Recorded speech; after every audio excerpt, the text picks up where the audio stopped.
भारत में सर्वाधिक बिक्री वाली ई स्कूटर ओकिनावा अब आपके शहर बालाघाट में। New Okinawa I praise plus intelligent scooter, the one for all scooter 2 से 3 घंटे में फुल चार्ज 160 किलोमीटर की रेंज पर उपलब्ध।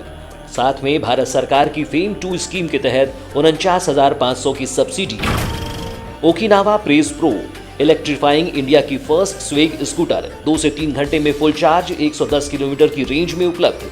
भारत सरकार की फेम 2 स्कीम के तहत 28,500 रुपये की subsidy. Okinawa ridge plus your kind of smart scooter 2 से 3 घंटे में फुल चार्ज 100 किलोमीटर की रेंज पर उपलब्ध। भारत सरकार की फेम 2 स्कीम के तहत 25,000 रुपये की सब्सिडी। आज ही संपर्क करें सुनील ई बाइक मोटर FCI गोदाम के सामने, Gondia road, Kosmi, Balaghat. Sai motor girls school के सामने, लांजी में संपर्क करें 9329075209। प्रकृति ई बाइक बैहर में संपर्क करें 9754096514। अंकु ई बाइक उत्कृष्ट विद्यालय के सामने, Katangi. Mobile number 7000429620 7999685886।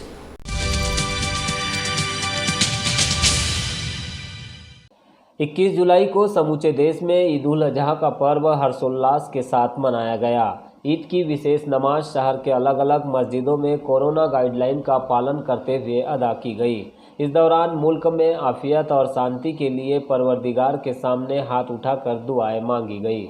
Jama Masjid, Medina मस्जिद, गौसिया मस्जिद, आला हजरत मस्जिद, बूढ़ी मस्जिद, कोसमी मस्जिद सहित अन्य मस्जिदों में निर्धारित समय के अनुसार सुबह 8 बजे से 9 बजे के बीच और 9 बजे से 10 बजे के बीच नमाज अदा की गई। मदीना मस्जिद के इमाम मौलाना नूर मोहम्मद ने अपनी तकरीर में कुर्बानी की फजीलत बताते हुए कहा है कि हजरत इब्राहिम की सुन्नत को जिंदा रखने के लिए यह अदायगी की जाती है, न कि खून बहाना मकसद है। ईद की नमाज के बाद लोगों ने कुर्बानी देकर मुबारकबाद भी पेश की।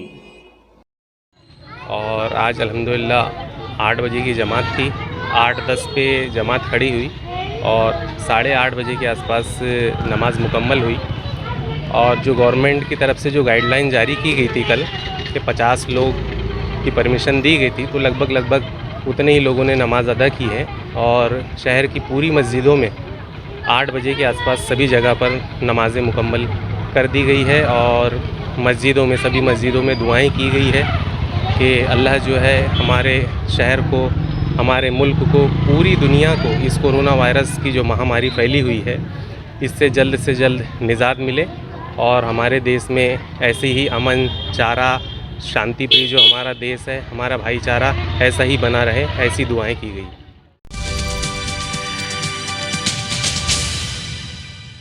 भरवेली पुलिस ने आज मोटरसाइकिल चोरी के एक प्रकरण से जुड़े मामले में 4 आरोपियों को गिरफ्तार कर उनके कब्जे से 5 मोटरसाइकिल बरामद की। आरोपियों ने यह मोटरसाइकिलें विभिन्न थाना क्षेत्रों से चुराई थी, जिसकी सूचना मिलने पर वरिष्ठ पुलिस अधिकारियों के मार्गदर्शन में थाना प्रभारी नीरज कुमार ने एक टीम बनाकर आरोपियों को पकड़ लिया। इनमें सागर पटले मदनपुर वारासिवनी, आनंद उर्फ राजा मदनपुर वारासिवनी और ऐश्वर्यादित्य सहारे 20 वर्ष मेंढकी वारासिवनी सहित एक अपचारी बालक भी शामिल है। सभी आरोपियों को अभिरक्षा में लेकर पूछताछ की जा रही है। इस दौरान उनके कब्जे से 3 स्कूटी और 2 मोटरसाइकिल बरामद की गई, जिनकी कुल कीमत करीब 1,75,000 रुपये बताई गई है। कल गश्त के दौरान कुछ संदिग्ध लोग दिखे थे, उनको गश्त टीम द्वारा पकड़ा गया, उनसे पूछताछ की गई तो उनके पास से करीब 5 चोरी के वाहन बरामद किए गए हैं, जो बालाघाट के थाना ग्रामीण के और भरवेली थाना क्षेत्र से उन्होंने चोरी किए थे। ये करीब 4 आरोपी हैं जिनको न्यायालय पेश किया गया है। हाँ, इसमें चेसिस नंबर वगैरह पता है? चेसिस नंबर के आधार पे हम लोगों ने ट्रेस किया था, तो उस पर कहाँ के है सर वाहन? वाहन एक तो भरवेली थाना क्षेत्र के हैं 3 वाहन और ग्रामीण थाना क्षेत्र के हैं। सर ये 5 आरोपी कहाँ के हैं? ये थाना वारासिवनी क्षेत्र और रामपाली क्षेत्र के निवासी हैं, जो इधर आकर वाहनों को चोरी करके ले जाते हैं। उनका चोरियों का रिकॉर्ड भी रहा है सर कुछ? हमने भी चेक किया, रिपोर्ट तो नहीं निकला है इनका जी। बाकी दूसरे अपराधों में है ये छेड़खानी वगैरह, अन्य अपराधों में इनके खिलाफ प्राथमिकी। मतलब ऐसी गाड़ियों की चोरी के मामले में पहली बार ये है? हाँ, ये नागपुर से भी गाड़ी एक चोरी करना बताए हैं और अपने बालाघाट के भी कुछ थाना में वाहन चोरी की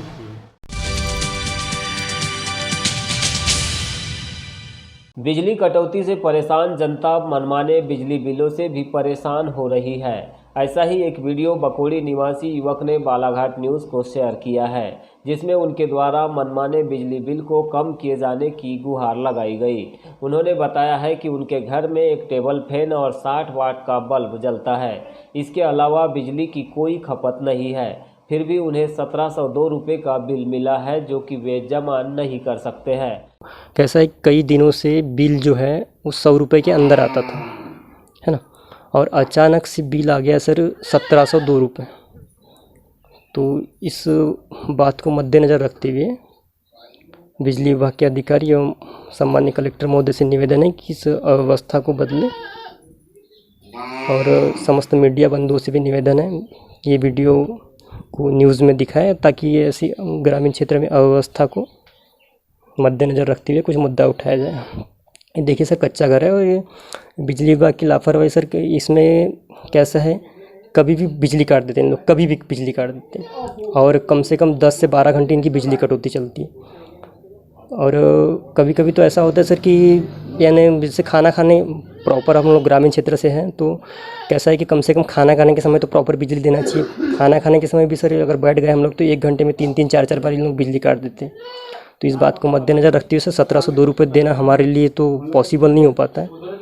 तो इस बात को मद्देनज़र रखते हुए थोड़ा सा बात संज्ञान में लें, क्योंकि बहुत अव्यवस्था है और गरीबी तो है ही सर हमारे साथ।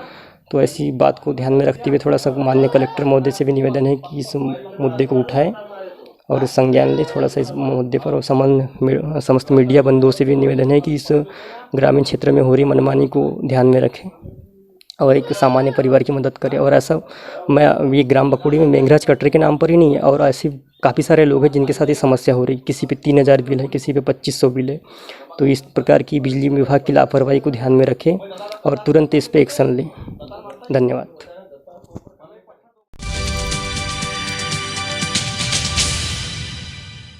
परसवाड़ा क्षेत्र के ग्राम पंचायत लामता में कुछ लोगों द्वारा अवैध तरीके से शासकीय भूमि पर कब्जा किए जाने का मामला सामने आया है। इस मामले की शिकायत पर पंचायत सचिव आशीष राहंगडाले ने जल्द ही कार्रवाई करने का भरोसा दिलाया। उन्होंने कहा है कि पहले अतिक्रमणकारियों को समझाइश दी जाएगी, इसके बाद भी वे अपना कब्जा छोड़ने तैयार नहीं होते हैं तो राजस्व विभाग के माध्यम से कार्रवाई की जाएगी। लामता पंचायत अंतर्गत ग्राम लामता में कुछ लोगों द्वारा खसरा नंबर 417 में अतिक्रमण करने की सामने बात आई है, जिस पे हमने जाके देखा कि सही में लोगों द्वारा अतिक्रमण किया जा रहा है। इसलिए हम लोग उन्हें नोटिस जारी कर रहे हैं और नोटिस जारी करने के पश्चात उन्हें तुरंत अतिक्रमण हटाने के लिए बोलेंगे, और इसके पश्चात भी नहीं हटाते हैं तो हम लोग राजस्व विभाग के सहयोग से, हम पुलिस विभाग के सहयोग से जाकर के मतलब पंचायत द्वारा स्वयं अतिक्रमण हटाया जाएगा।